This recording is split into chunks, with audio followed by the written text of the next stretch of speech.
hari ini?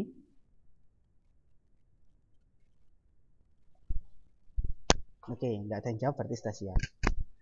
Oke, untuk materi sebelumnya yang kita pelajari pada minggu lalu, yakni tentang perhitungan perubahan entalpi dari suatu reaksi kimia.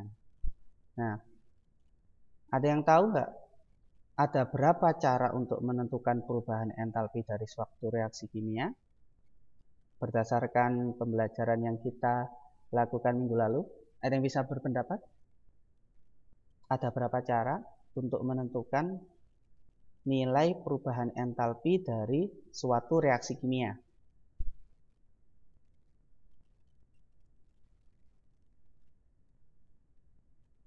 Ayo, ada yang mau berpendapat ya? Ada berapa? Lupa, Pak.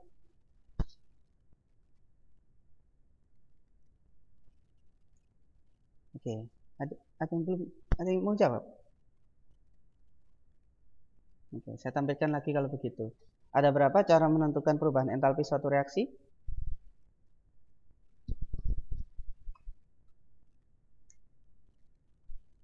Ada berapa, Rek?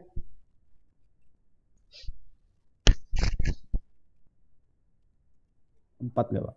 Nah, ada 4 dong. Sudah jelas di sini ya, saya tampilkan ada 4 cara.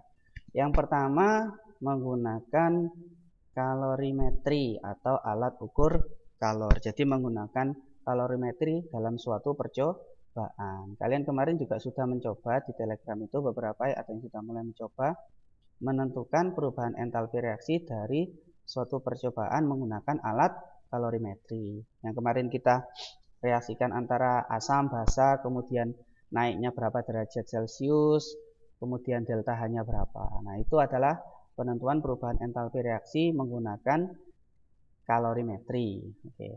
Terus kemudian yang kedua caranya adalah menggunakan hukum Hess, bahwa kalau reaksi hanya bergantung pada tahap awal dan tahap akhir saja, atau reaksi total ya. Jadi tidak bergantung pada tahapan-tahapan reaksinya. Kemudian yang ketiga adalah berdasarkan data entalpi pembentukan standar, dan yang keempat adalah berdasarkan data energi ikatan. Jadi nanti kita akan belajar penentuan perubahan entalpi reaksi berdasarkan data entalpi pembentukan standar dan juga berdasarkan data energi ikatan. Oke. Nah, ini kemarin yang sudah kita pelajari menentukan perubahan entalpi menggunakan kalorimeter ya. Oke, perhitungannya juga kalian sudah saya berikan contoh.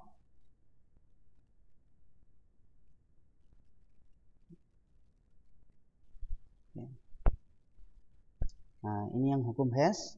Masih ingat ya tentang analoginya? Bahwa kalau reaksi total itu sama dengan jumlah kalor dari tahapan-tahapan reaksinya.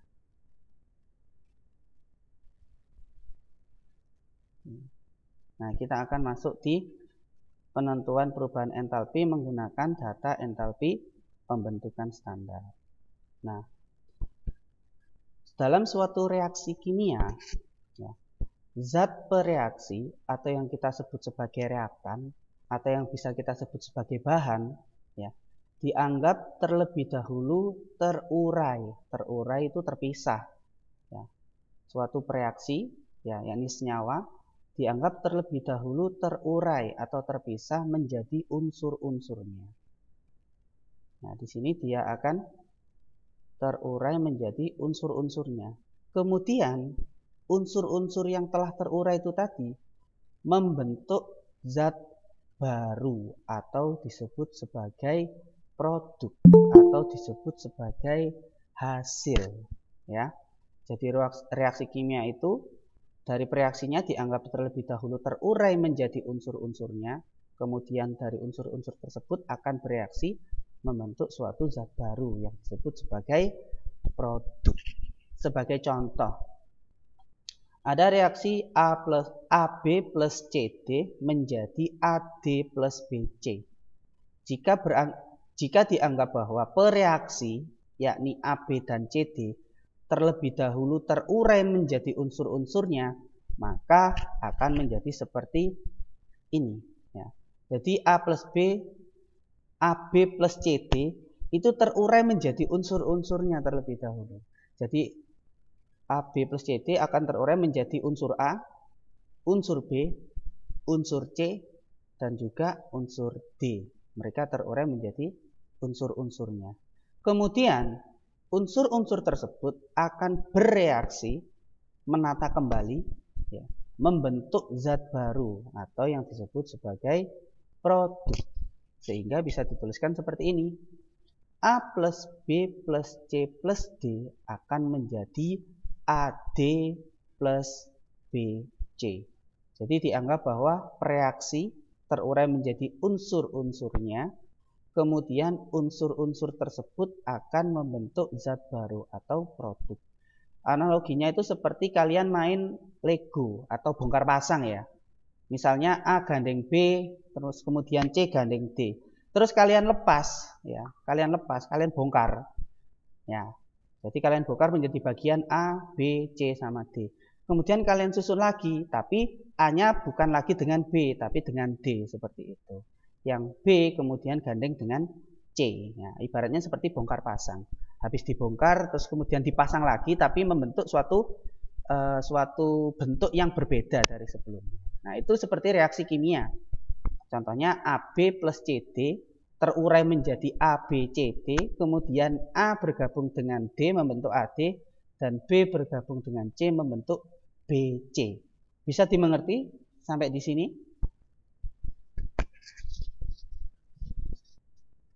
Oke, bisa ya, bahwa pereaksi akan terurai menjadi unsurnya, kemudian unsur tersebut akan membentuk sebuah zat baru atau produk.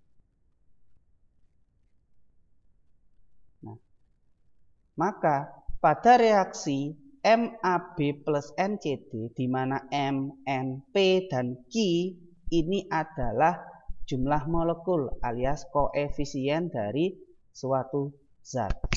Sehingga dalam perhitungannya untuk menentukan suatu entalpi reaksi dengan data entalpi pembentukan adalah sebagai berikut, di mana delta H reaksi sama dengan jumlah hasil kali delta H0F atau entalpi pembentukan standar untuk produk. Nah, produk itu berarti yang ada di sebelah kanan, dikurangin jumlah hasil kali koefisien dan delta H0F, ya, hasil kali koefisien antara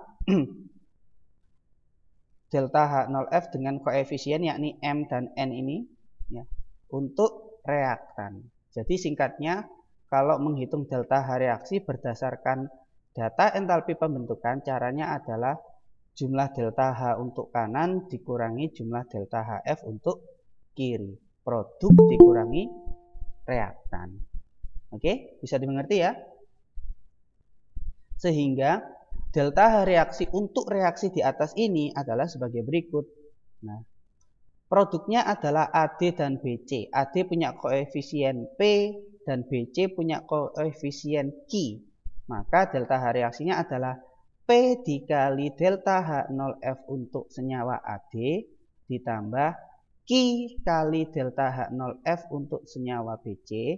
Kemudian dikurangi reaktannya, berarti yang kiri, M kali delta H0F untuk AB ditambah N kali delta H0F untuk CD. Jadi intinya produk dikurangi reaktan. Masing-masing delta H-nya nanti akan dikalikan dengan koefisiennya.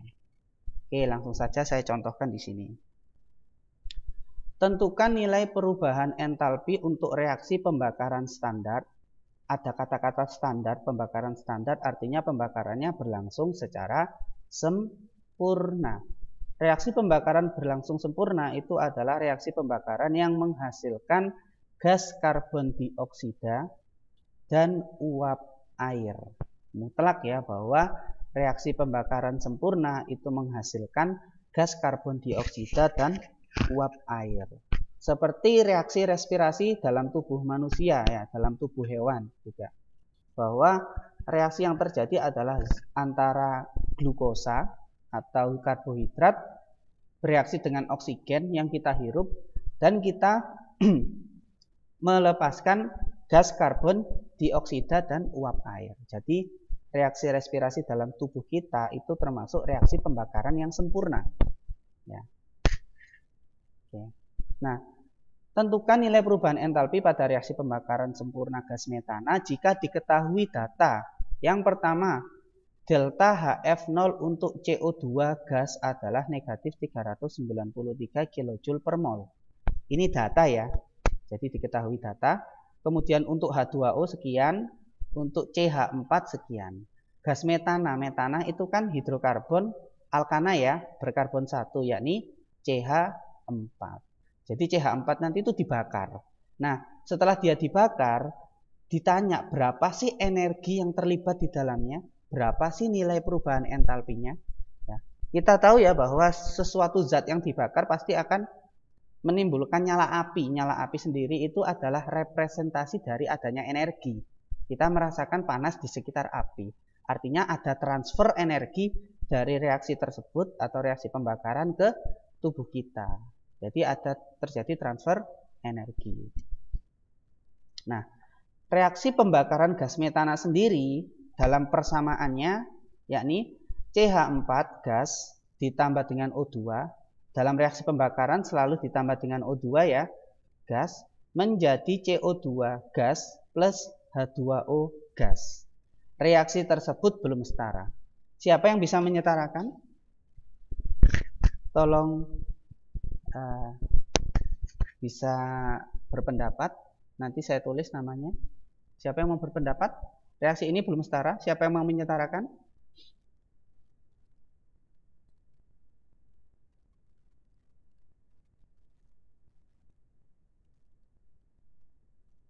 Halo? Nggak ada yang mau mencoba menyetarakan?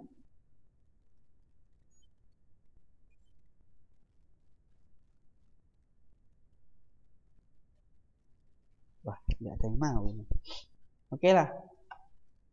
Cara menyetarakan kan cukup gampang. Kita cukup melihat jumlah atom di kiri dan di kanan. Ya. Contohnya ini ya, atom karbonnya.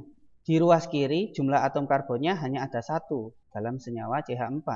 Sedangkan di ruas kanan atom karbonnya hanya berada di senyawa CO2 dan jumlahnya juga 1. Jika atom karbonnya sudah sama-sama 1, maka artinya jumlah atom karbonnya sudah setara. Oke, sekarang kita menyetarakan atom yang lain, misalnya hidrogen. Hidrogen di ruas kiri ada di dalam senyawa CH4 dan jumlahnya ada 4 atom hidrogen.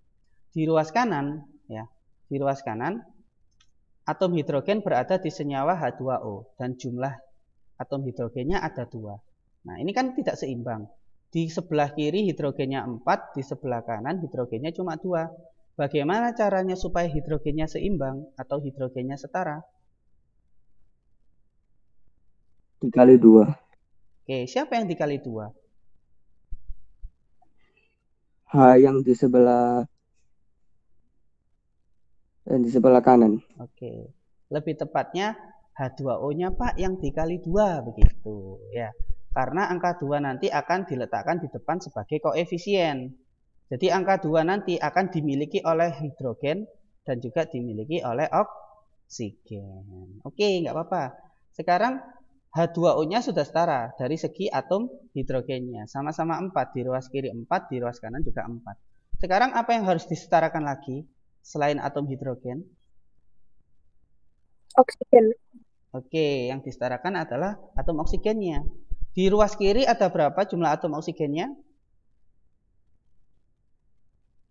2. 2. Di ruas kanan atom oksigen berada pada 2 senyawa ya, CO2. Artinya dia punya 2 oksigen. Ya. Kemudian 2 H2O. Berarti punya berapa oksigen di sini? 2. 2 juga. Pinter, sip. Nanti dicatat ya siapa aja yang berpendapat. Ada 2 oksigen di CO2 dan 2 oksigen di H2O. Berarti totalnya berapa? 4. 4. Maka supaya oksigen yang di kiri ini sama-sama 4, maka harus dikali berapa? 2. 2. Pinter. Nah gitu kan, gampang kan ya?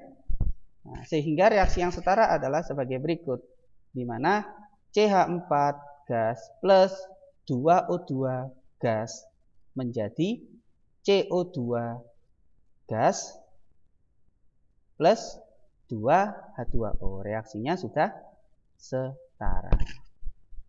Nah, cara menghitung delta H reaksi sendiri adalah jumlah hasil kali koefisien dengan delta HF untuk produk dikurangi jumlah hasil kali koefisien dengan delta HF untuk reaktan. Siapa yang menjadi produk dalam reaksi tersebut? Dalam reaksi pembakaran CH4 ini, siapa yang menjadi produk? CO2 sama H2O. Oke, pinter. CO2 dan 2H2O dia sebagai produk. Berarti reaktannya adalah CH4, Pak. Yang kiri. Oke, yang ada di kiri pokoknya. Ada siapa saja di situ? Ada 1 CH4 dan 2O2. Oke. Nah, sekarang dari segi koefisiennya atau angka di depan senyawanya. CH4 ini koefisiennya berapa? 1. 1. Oksigen? 2. 2. CO2? 1. 1. Yang ini? Jelas ya? 2. 2. Gampang kan? Berarti perbandingan koefisiennya 1, 2, 1, 2. Seperti itu. Sehingga dalam delta H reaksinya adalah produknya kan CO2 sama 2H2O. Kita setuju tadi ya. Maka delta H reaksinya sama dengan 2 kali delta HF untuk H2O. Kenapa 2 kali? Kenapa kok 2 kali? Karena koefisiennya. Karena koefisiennya H2O sebanyak 2. Bentar. Oke, lanjut. 2 kali delta HF H2O ditambah 1 kali delta HF CO2. Kenapa 1 kali? Karena Koefisiennya 1. koefisiennya 1. Kemudian produknya sudah habis ya, CO2 sama H2O, tutup kurung, dikurangi 1 kali delta HF CH4, 1 karena dia koefisiennya CH4 1, plus 2 kali delta HF untuk O2. Kenapa 2 kali? Karena koefisien oksigennya sebanyak 2. Nah, jika diketahui bahwa delta HF-nya CO2 sekian, H2O-nya sekian, CH4-nya sekian, maka delta H reaksi untuk reaksi pembakaran CH4 adalah sebagai berikut. Ya. Tadi kan 2 kali delta HF-nya H2O ya. Delta HF-nya H2O berapa? Negatif 285. Maka nilainya sama dengan 2 kali negatif 285 ditambah 1 kali delta HF-nya CO2, yakni negatif 393, tutup kurung, dikurangi 1 kali negatif 75, ini punyanya CH4, negatif 75, ditambah 2 kali 0. 0 ini adalah miliknya oksigen. Delta HF ya, untuk unsur ya, unsur itu sama dengan 0. Ingat-ingat ya. Karena oksigen di sini bukanlah senyawa alias unsur, maka dia memiliki delta HF sebesar 0 atau nilainya tidak berpengaruh dalam perhitungan delta H reaksi. Sampai di sini ada yang ditanyakan?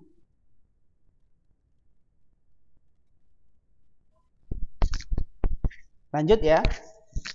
Lanjut, Pak. Oke. 2 kali negatif 285 ditambah 1 kali negatif 393 tutup kurung dikurangi 1 kali negatif 75 ditambah 0. 2 kali 0 kan sama dengan 0. Sehingga hasilnya sebagai berikut. Nah, 2 kali negatif 285 sama dengan negatif 570 ditambah 1 kali min 393 sama dengan min 393 dikurangi 1 kali min 75 sama dengan negatif 75. Dihitung lagi. Min 570 ditambah min 393 jadinya min 963. Dikurangi min 75. Negatif bertemu negatif menjadi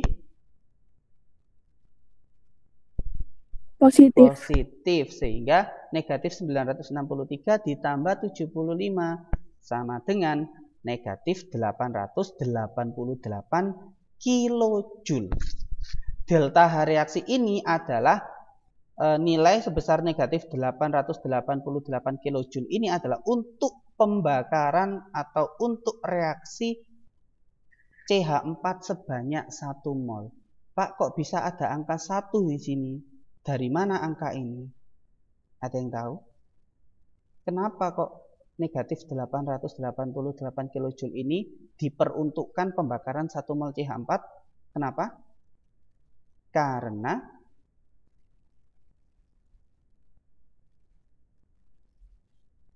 koefisiennya CH4 sama dengan 1. 1. Benar sekali. Ini kan tadi ditanya entalpi pembakaran CH4, entalpi pembakaran metana. Ya, berarti kita fokus pada zat metananya. Di sini metananya dalam persamaan reaksinya adalah 1 koefisien. Sehingga delta H reaksi sebesar negatif 888 kilojoule ini adalah delta H reaksi untuk pembakaran 1 mol CH4. Andaikan koefisiennya 2, maka di sini pembakarannya adalah untuk 2 mol CH4. Seperti itu. Bisa dimengerti ya? Kenapa harus ada angka 1 mol di situ? Bisa, Pak. Oke. Kita lanjutkan. Sehingga jika diketahui bahwa delta H reaksi negatif 888 kilojoule untuk 1 mol CH4, maka persamaan termokimianya akan menjadi seperti ini. CH4 gas plus 2O2 gas menjadi CO2 gas plus 2H2O gas. Delta H-nya sama dengan negatif 888 kilojoule. Ini adalah persamaan termokimianya. Nah, bisa disederhanakan bahwa delta HC0 atau perubahan entalpi pembakaran standar, ya bacanya seperti itu. C itu kan pembakaran ya, combustion. Perubahan entalpi pembakaran standar untuk CH4 sama dengan negatif 888 kilojoule per mol. Artinya 1 mol CH4 dapat melepaskan energi sebesar negatif 888 kilojoule. Bisa dimengerti sampai di sini? Bisa, Pak. Bisa. Oke, kita lanjutkan. Itu adalah pembakaran untuk 1 mol CH4. Bagaimana jika pembakarannya hanya setengah mol CH4? Ada yang bisa berpendapat? 1 mol energinya negatif 888. Kalau setengah mol, berapa energinya? Min 444. Oke, min 4444. 4-nya 3 kali ya. Min 444. Ada yang lain?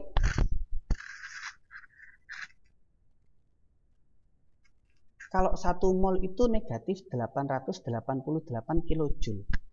Kalau setengah mol, kira-kira berapa energi yang terlibat? Atau energi yang dilepaskan ya? Ada yang jawab negatif 444.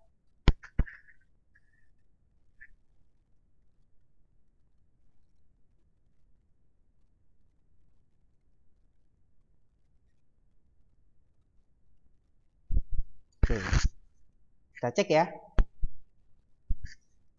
Untuk pembakaran 0,5 mol CH4, maka kalori yang dilepaskan sama dengan Q, sama dengan delta H kali mol. Jadi negatif 888 kilojoule per mol dikali setengah mol sama dengan negatif 444 kilojoule. Oke, terima kasih tadi siapa yang jawab. Jawabannya benar ya. Negatif 444 kilojoule. Ya logikanya saja. Kalau 1 mol itu 888, ya negatif 888, maka kalau setengah mol berarti setengahnya dari negatif 888, yakni negatif 444. Ya ibaratnya harga gula itu 10.000 per kilogram. Per kilogram itu artinya kan per 1 kilogram. Kalau saya cuma beli setengah kilogram, berarti harganya berapa? Otomatis kita hanya membayar setengahnya, yakni 5.000 seperti itu. Ini juga sama. Pembakaran 1 mol CH4 itu negatif 888 kilojoule ya. atau min 888 kilojoule per mol, alias 1 mol melepaskan kalor negatif 888. Bagaimana kalau setengah mol? Berarti setengahnya, yakni negatif 444. Secara rumus, Q sama dengan, kalor ini sama dengan delta H dikali mol. Berarti negatif 888 kilojoule per mol dikali setengah mol sama dengan negatif 444 kilojoule. Nah, itu kalau setengah mol. Bagaimana kalau 32 gram CH4? Berapa kalor yang dilepaskan?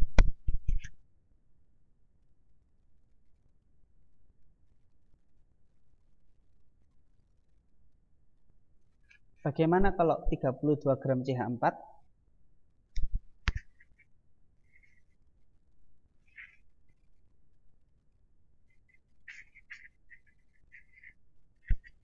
Nah, di sini kan diketahui bahwa datanya adalah data massa, ya, bukan mol ya. Kalau yang di atas kan mol, gampang karena secara satuan sama dengan satuannya delta H, kilojoule per mol. Tapi di sini data yang diberikan bukan mol tapi gram atau massa. Bagaimana caranya? Apa yang harus kalian lakukan terlebih dahulu?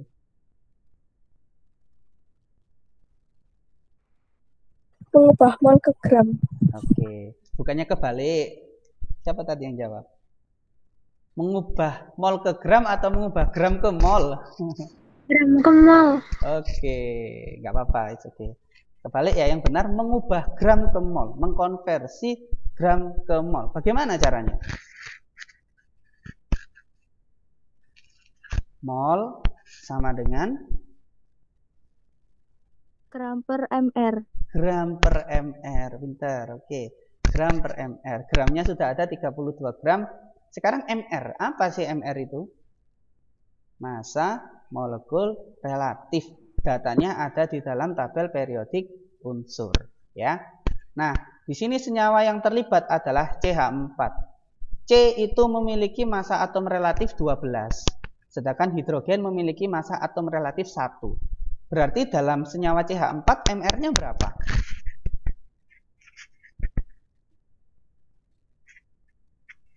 16, Pak. 16, pinter. Jadi karbonnya karena dia cuma 1, maka 1 kali 12 tetap 12, sedangkan hidrogennya ada 4 ya. 4 atom hidrogen dikali untuk AR-nya hidrogen 1, berarti 4 kali 1 sama dengan 4.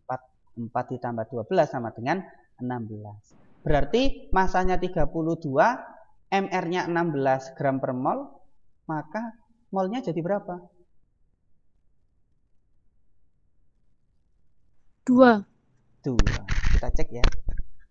Nah, untuk pembakaran 32 gram CH4, kita harus konversi dia ke dalam bentuk molnya.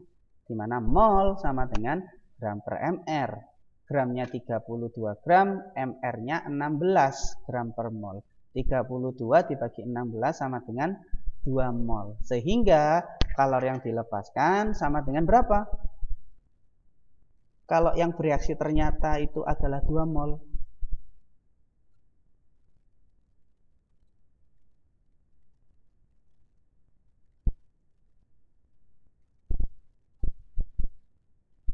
Ayo, berapa yuk?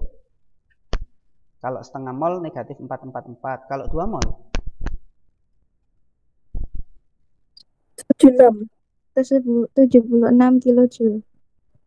776 kilojoule. Oke, 1776 kilojoule. Negatif ya?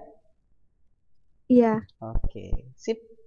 Jadi Q atau kalor yang dilepaskan sama dengan delta H kali mol. Delta H-nya adalah negatif 888 kilojoule per mol dikali 2 mol.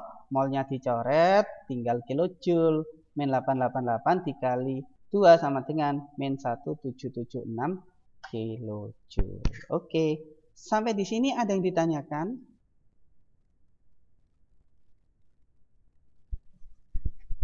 Bisa dimengerti ya? Bisa, Pak. Oke. Ya.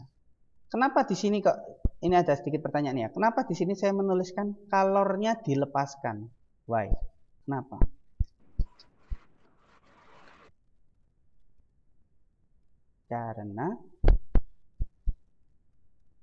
Karena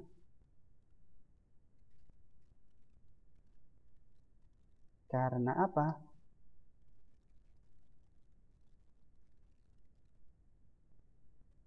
Ada yang tahu nggak kenapa kok kalornya dilepaskan, bukan diserap? Masih ingat reaksi eksoterm dan endoterm? Kalau reaksinya endoterm, kalornya diserap. Kalau eksoterm, kalornya dilepaskan dari sistem. Nah, dalam penulisannya, reaksi endoterm, delta H-nya berharga positif, sedangkan eksoterm berharga negatif. Karena di sini dia berharga negatif, ya, maka kalornya dilepaskan, atau bahasanya ini adalah reaksi eksoterm. Bisa dimengerti ya? Logikanya ya, reaksi pembakaran kan menghasilkan panas. Panasnya menyebar ke lingkungan, otomatis terjadi pelepasan energi atau pelepasan kalor. Oke, kalau begitu saya lanjutkan. Nah, yang kedua adalah penentuan perubahan entalpi berdasarkan data energi ikatan. Nah, di sini energi ikatan secara konsep ada dua ya, ada energi disosiasi ikatan atau D dan energi ikatan rata-rata. Perbedaannya adalah kalau energi disosiasi ikatan itu adalah energi yang diperlukan untuk memutus salah satu ikatan dari suatu molekul dalam wujud gas. Energi yang diperlukan berarti dia bertanda positif. Diperlukan. Sedangkan energi ikatan rata-rata sendiri adalah energi rata-rata yang diperlukan lagi berarti bertanda positif untuk memutuskan sebuah ikatan dari seluruh ikatan suatu molekul gas menjadi atom-atom gas. Oke, mungkin secara konsep agak mirip ya, ada gas seperti itu, terus kemudian ada energi yang diperlukan untuk memutus ikatan. Intinya adalah energi ikatan itu energi yang dibutuhkan atau yang diperlukan untuk memutus ikatan. Jadi kayak kamu misalnya mau mutus tali rafia misalnya, itu kan butuh energi kan, ya kan, butuh energi. Nah seperti itu. Jadi ikatan kimia kalau mau diputus itu juga butuh energi. Nah, oke. Nah kondisinya itu harus dalam wujud gas. Kembali lagi, reaksi kimia dianggap melalui dua tahap. Yang pertama, senyawa diuraikan menjadi unsur-unsurnya, ya. Kemudian unsur-unsur tersebut diubah menjadi atom dalam wujud gas. Setelah menjadi atom dalam wujud gas, nanti dia akan bereaksi antara atom membentuk senyawa baru yang disebut sebagai produk. Nah, cara menghitung delta H suatu reaksi berdasarkan data energi ikatan itu sama dengan jumlah energi pemutusan ikatan atau yang disebut sebagai energi pemutusan ikatan untuk reaktan yang kiri, ya. Reaktan putus dulu, kemudian dikurangi dengan energi pembentukan ikatan. Setelah putus nanti dia menata kembali, membentuk suatu ikatan yang baru. Seperti halnya yang saya analogikan tadi Lego atau bongkar pasang ya. Habis dibongkar, terus dipasang lagi. Nah seperti itu. Jadi delta H reaksi untuk data energi ikatan sama dengan jumlah energi pemutusan ikatan atau jumlah energi untuk reaktan dikurangin energi untuk produk. Ini kebalikannya dari delta HF ya tadi ya. Kalau delta HF itu kan yang kanan dikurangi yang kiri. Kalau energi ikatan itu yang kiri dikurangi yang kanan. Nah ini adalah beberapa data energi ikatan rata-rata untuk suatu ikatan kimia. Contohnya di sini ikatan karbon dengan hidrogen itu. Untuk memutus ikatan karbon dengan hidrogen itu butuh energi sebesar 413 kJ per 1 mol. Terus ada lagi ikatan karbon dengan karbon, yakni ikatannya tunggal. Butuh energi sebesar 348 kJ per 1 mol.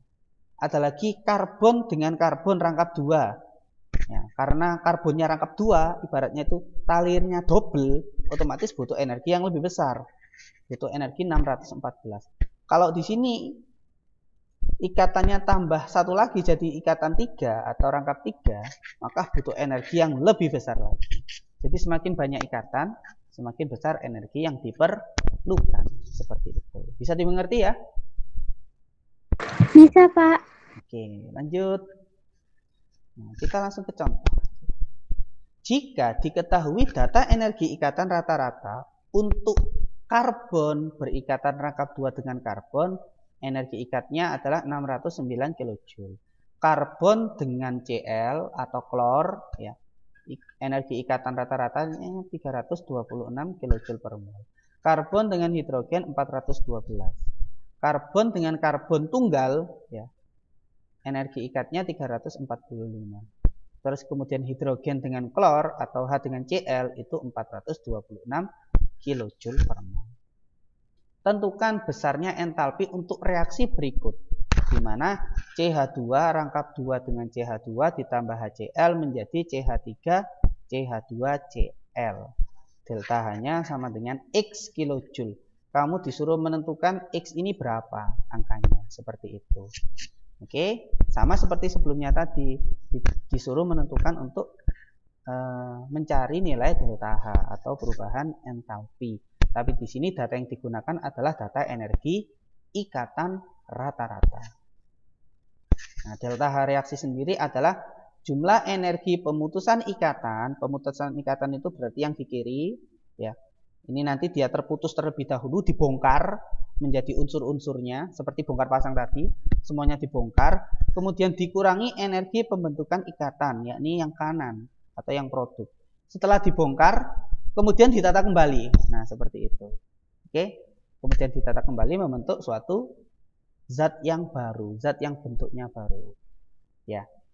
Nah, jangan lupa untuk reaksi kimia wajib disetarakan ya. Harus disetarakan. Kira-kira reaksi ini sudah setara atau belum ya?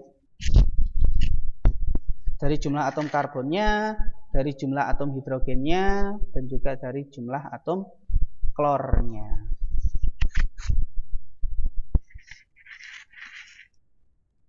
Kira-kira sudah setara atau belum? Belum. Belum. Oke, terus setaranya bagaimana? Kita cek ya. Di sini di ruas kiri total jumlah karbonnya ada berapa? Atom karbonnya 1, 2. Ada 2 ya. Ini Cl ya. Cl itu klor bukan karbon. Beda ini. Oke, berarti di kiri ada berapa karbon? 2. 2. Di kanan ada berapa karbon? 2. Sama. Sama. Oke. Hidrogennya? Di kiri berapa hidrogennya? 5. 5. Di kanan?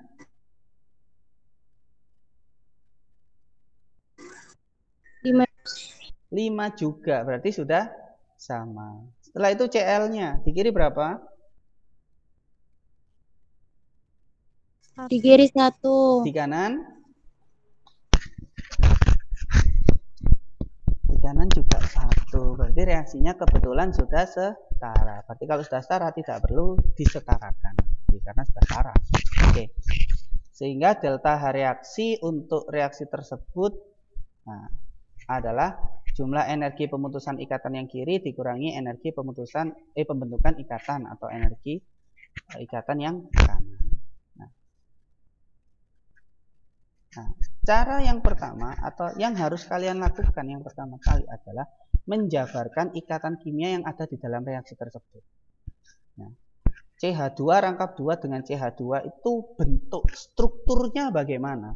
Supaya kita tahu bahwa ada ikatan apa saja yang di dalam reaksi tersebut. Ya, kita bongkar terlebih dahulu ya.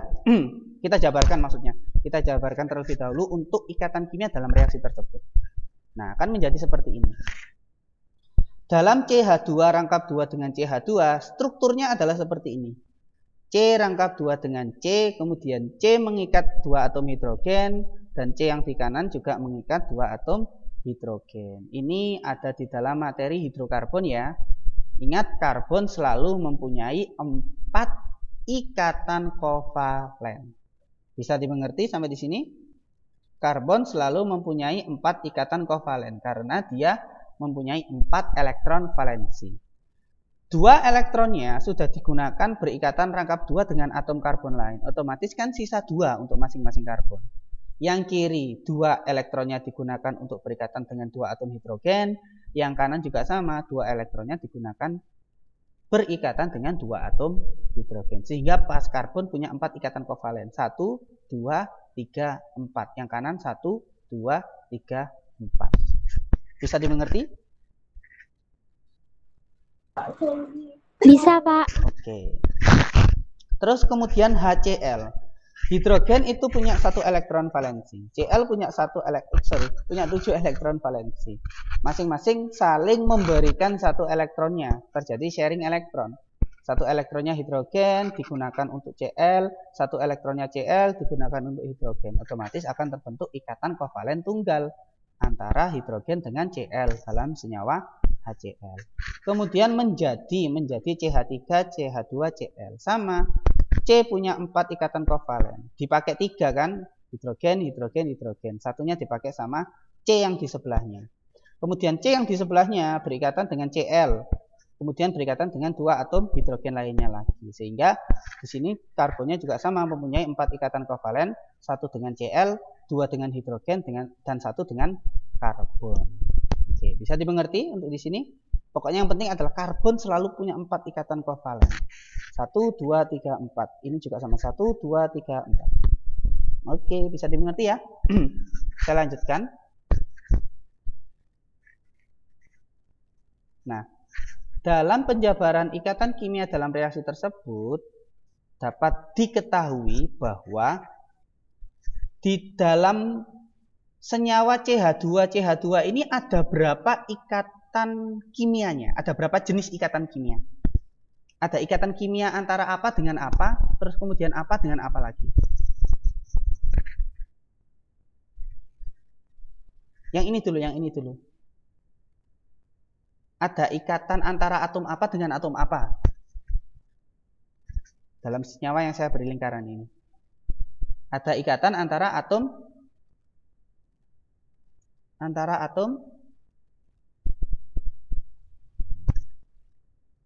Karbon sama hidrogen. Oke, karbon sama hidrogen ini. Nah, ada berapa jumlahnya karbon sama hidrogen berikatan? Totalnya ada berapa? 1, terus kemudian 2, kemudian 3, kemudian 4. Berarti ada 4 ikatan antara atom karbon dengan atom hidrogen. Oke, sip. Selain atom karbon sama hidrogen, ada ikatan kimia apa lagi di dalam senyawa ini?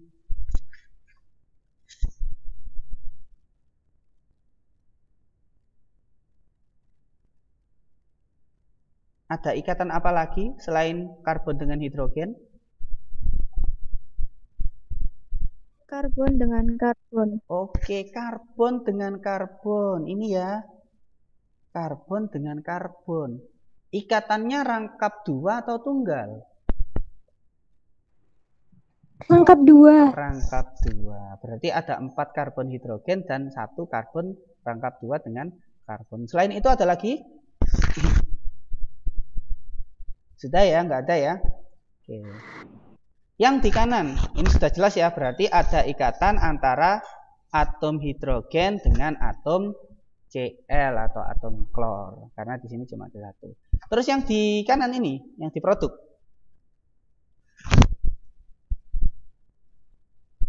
Ada ikatan apa saja dan jumlahnya berapa?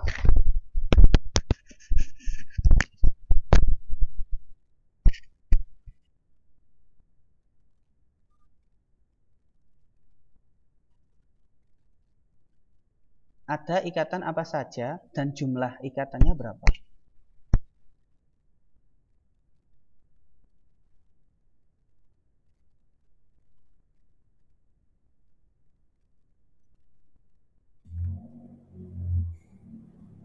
Ayo. Ada karbon sama hidrogen, Pak, sama. Oke, ada karbon sama hidrogen. Jumlahnya berapa? Ada 5. berapa ikatan karbon sama hidrogen? Ada 5. 5. Pintar. 1, 2, 3, 4, 5. Berarti ada 5 ikatan antara karbon dengan hidrogen. Selain itu ada apa lagi? Karbon dengan karbon. Karbon dengan karbon. Ikatannya tunggal ya. Karbon dengan karbon. Selain itu ada apa lagi? Karbon dengan klor. Karbon dengan klor. Ikatannya tunggal juga. Oke. Jadi begitu ya cara menganalisisnya ya. Jadi ada ikatan apa saja di dalamnya. Kemudian ada berapa jumlah ikatan tersebut. Jadi di kiri ada 4 CH dan 1 C rangkap 2 dengan C. Dan ada 1 HCl, di sebelah kanan ada 5 C dengan H, 1 C dengan C tunggal, dan 1 C dengan Cl. Seperti itu. Artinya di reaktan atau di sebelah kiri ada 4 kali CH, 1 kali C rangkap 2C, dan 1 kali H dengan Cl. Di kanan 5 kali CH, 1 kali C tunggal C, 1 kali C dengan Cl. Sehingga delta H reaksinya sama dengan jumlah energi pemutusan ikatan atau yang ada di kiri atau yang ada di reaktan dikurangi jumlah energi pembentukan ikatan atau yang ada di kanan atau yang sebagai produk. Sehingga delta H reaksinya sama dengan 4 kali ikatan C dengan H ditambah 1 kali ikatan C rangkap 2 dengan C ditambah 1 kali ikatan antara H dengan Cl.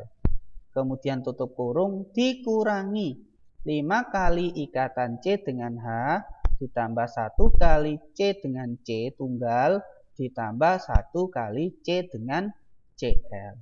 Sampai di sini dulu sudah bisa dimengerti ya cara penjabarannya? Bisa, yang Pak. kiri dikurangi yang kanan. Pintar. Oke. Jika diketahui data energi ikatan yang ada di soal awal tadi, maka delta H reaksinya yang sudah saya tulis 4 kali CH, 1 kali C rangkap 2 C, dan seterusnya. Nah, di sini antara kiri dan kanan ada ikatan yang sama enggak?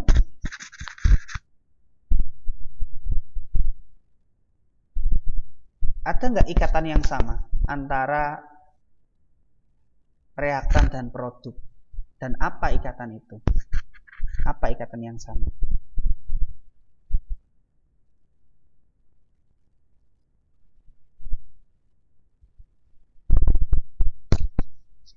Yang mana ikatan yang sama?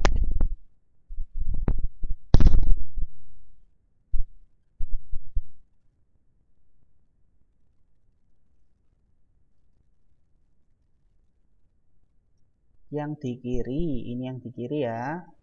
Ini yang di kanan. Antara kiri dan kanan ada nggak ikatan kimia yang sama? Ada, Pak. Siapa? Ikatan siapa dengan siapa?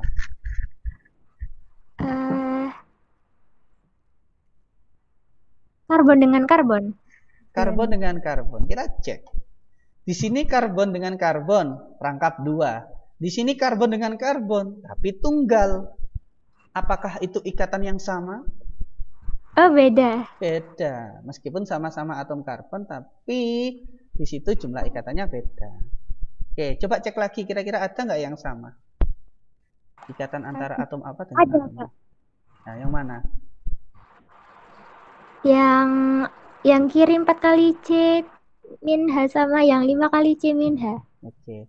Bahasanya jangan min ya. Ini ikatan kovalen. Jadi 4 kali ikatan kovalen antara C dengan H. Jangan bilang min ya, karena ini bukan perhitungan dikurangin dan sebagainya. Ini tanda bahwa C berikatan kovalen dengan H begitu. Jadi di sini yang sama adalah di ruas kiri ada ikatan C dengan H, di ruas kanan juga ada ikatan yang sama yakni C dengan H. Oke, bisa dimengerti?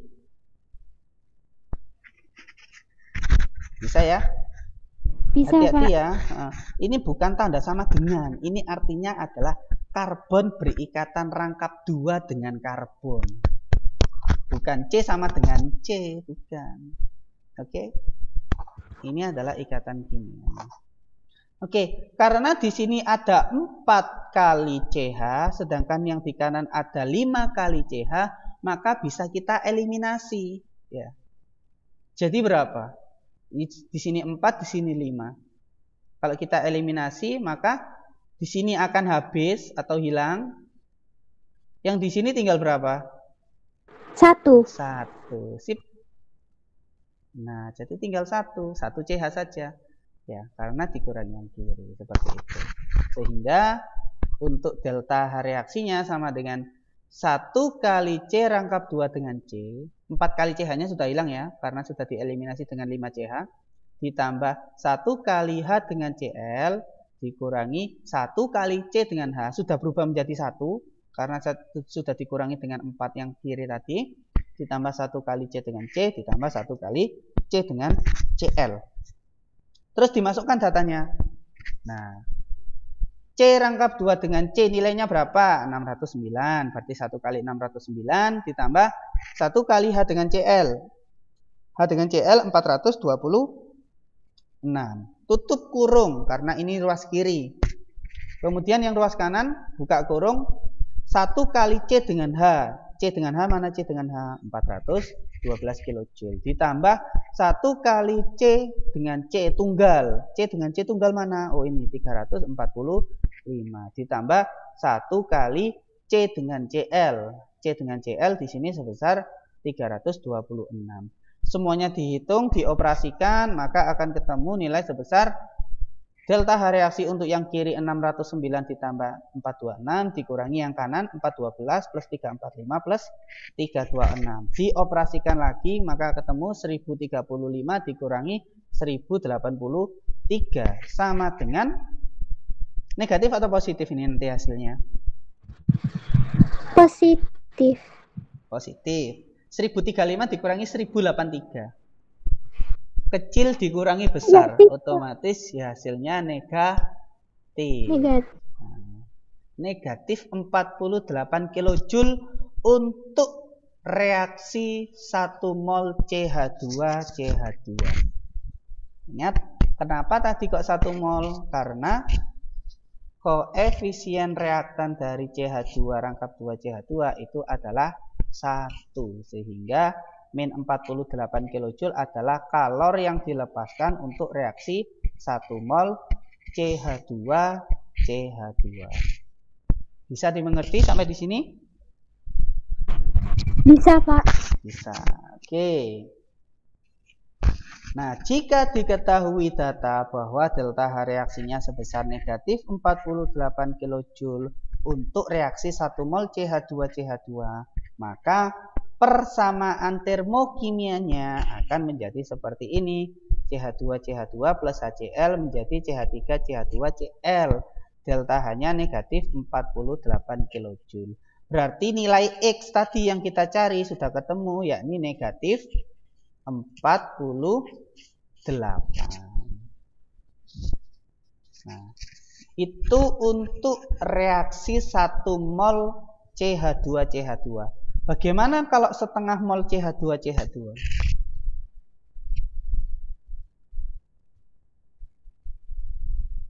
Bagaimana jika mol dari CH2CH2 itu hanya setengah? Maka kalor yang terlibat atau kalor yang dilepaskan, ingat ya di sini tandanya negatif, berarti kalornya dilepaskan. Kalau setengah mol maka kalor yang dilepaskan berapa? Sama seperti tadi caranya, sama seperti yang di awal tadi. Kalau negatif 48 itu untuk 1 mol, maka kalau setengah mol jadinya berapa kira-kira? 0,24. Min berapa? 24. Min 24. Ya seperti tadi, kamu mau beli gula. Gula itu harganya 10.000 per kilogram. Artinya 1 kilogram harganya 10.000. Kalau kamu cuma beli setengah kilogram, berarti kamu hanya membayar setengahnya, yakni 5.000. Ini juga sama. Delta H reaksinya min 48 kJ untuk 1 mol. Itu 1 mol. Kalau setengah mol, berarti setengahnya negatif 48, yakni negatif 24. Ya, kalori yang dilepaskan sama dengan Q delta H kali mol. Min 48 kilojoule per mol dikali setengah mol. Mol dicoret dengan mol sehingga sisanya satuannya adalah kilojoule. Min 48 kali setengah sama dengan min 24 kilojoule. Bagaimana kalau 56 gram?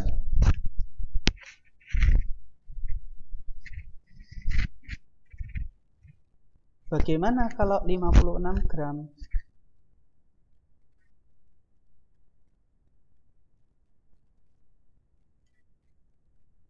Maka kita harus mengubah gram ke Mol. mol terlebih dahulu. Berarti caranya mol sama dengan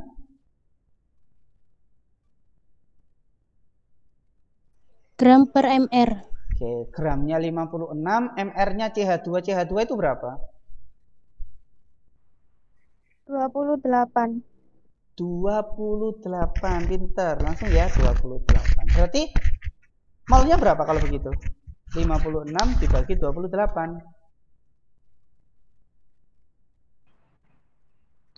2. 2. Oke. Berarti kalori yang dilepaskan sama dengan, untuk molnya kita hitung dulu. Mol sama dengan gram per mr. 56 dibagi 28 sama dengan 2 mol. Terus Q-nya sama dengan delta H kali mol. Min 48 kilojoule per mol kali 2 mol. Mol dicoret sehingga satuannya tinggal kilojoule. Sehingga min 48 kilojoule dikali 2 sama dengan min 96 kilojoule. Jadi kalau reaksinya cuma setengah mol, kalori yang dilepaskan hanya negatif 24 kilojoule. Kalau 56 gram alias 2 mol, kalori yang dilepaskan sebesar 96 kilojoule. Oke, bisa dimengerti sampai di sini? Bisa, Pak. Bisa, oke. Nah, ini ada hubungannya sedikit ya, ada hubungan antara bahan bakar dengan perubahan entalpi. Kita tahu bahwa bahan bakar itu sesuatu yang dibakar dan menghasilkan kalor dan dimanfaatkan dalam berbagai keperluan, contohnya LPG, bensin, terus minyak tanah dan lain sebagainya. Oke, itu adalah bahan bakar yang hasil pembakarannya atau kalornya dimanfaatkan ya untuk masak lah, untuk kendaraan bermotor lah dan sebagainya. Nah, ini adalah beberapa nilai kalor dari bahan bakar. Ada gas alam LNG ya. Nilainya 49 kilojoule per gram. Jadi setiap 1 gram kalornya sebesar 49 kilojoule. Ini sangat tinggi. Semakin tinggi nilai kalor artinya panas yang dihasilkan semakin besar. Batu bara sekian, bensin sekian, arang sekian, dan kayu sekian kilojoule per gram. Nah, untuk pembakaran, suatu reaksi pembakaran, apabila reaksi pembakarannya berlangsung sempurna, maka kalor yang dihasilkan lebih sedikit atau lebih besar dibandingkan pembakaran yang tidak sempurna. Kalau kalian amati. Jadi yang di atas ini adalah pembakaran bensin sempurna, kalornya sekian. Yang di bawah ini adalah pembakaran bensin tapi tidak sempurna. Tidak sempurna cirinya ada apa? Ada gas karbon monoksida ya. Salah satunya ciri bahwa reaksi tersebut berlangsung tidak sempurna itu ada gas karbon monoksida ya. Oke. Coba perhatikan data delta H-nya. Kalau reaksi pembakaran sempurna dibandingkan pembakaran tidak sempurna, mana kalori yang paling besar dihasilkan? Yang pembakaran sempurna. Oke, yang pembakaran sempurna. Jadi semakin sempurna dari suatu reaksi pembakaran, maka kalori yang dihasilkan semakin besar ya. Ciri yang paling sering bisa diamati adalah ketika kamu menggunakan LPG ya, kan ada perbedaan warna api ya. Kadang ada warna biru, kadang ada warna merah. Ciri pembakaran yang kurang sempurna yang paling kelihatan itu adalah ketika kamu memasak ya, terus kelihatan ada asap hitam, itu menunjukkan reaksi pembakarannya tidak sempurna. Tapi kalau warna nyalanya biru cerah seperti itu, seperti di LPG itu, maka pembakarannya sempurna. Jadi kalau kamu punya LPG, gas LPG, terus kamu nyalakan kompor, ternyata apinya kok berwarna biru, artinya pembakarannya sempurna. Tapi kalau warnanya kok ada merahnya sedikit, berarti ada sedikit pembakaran yang tidak sempurna. Jadi kalor yang dihasilkan lebih besar yang sempurna dibandingkan yang tidak sempurna. Oke, bisa dimengerti ya. Itu adalah pemanfaatan materi kalor dalam kehidupan, materi termokimia dalam kehidupan. Ada yang ditanyakan sampai di sini karena waktunya sudah lewat 7 menit? Tidak ada, Tidak Pak. ada ya. Oke, sudah cukup jelas ya kalau begitu. Jadi yang saya keluarkan nanti, yang saya keluarkan dalam PHB adalah salah satunya ya ini tadi, termokimia. Jadi mulai dari awal hidrokarbon, alkana, alkena, alkuna, kemudian ada minyak bumi dan gas alam, itu kalian bisa baca di buku LKS karena materinya hanya sekedar hafalan dan sebagainya ya. Kemudian termokimia, ya mulai dari awal, mulai dari pendahuluan termokimia, apa itu sistem, lingkungan, kemudian apa itu entalpi, kemudian penentuan entalpi, mulai dari kalorimeter, terus hukum Hess, berdasarkan data entalpi pembentukan, dan berdasarkan data energi ikatan, sampai yang terakhir ini. Oke? Bisa dimengerti ya? Ada yang ditanyakan?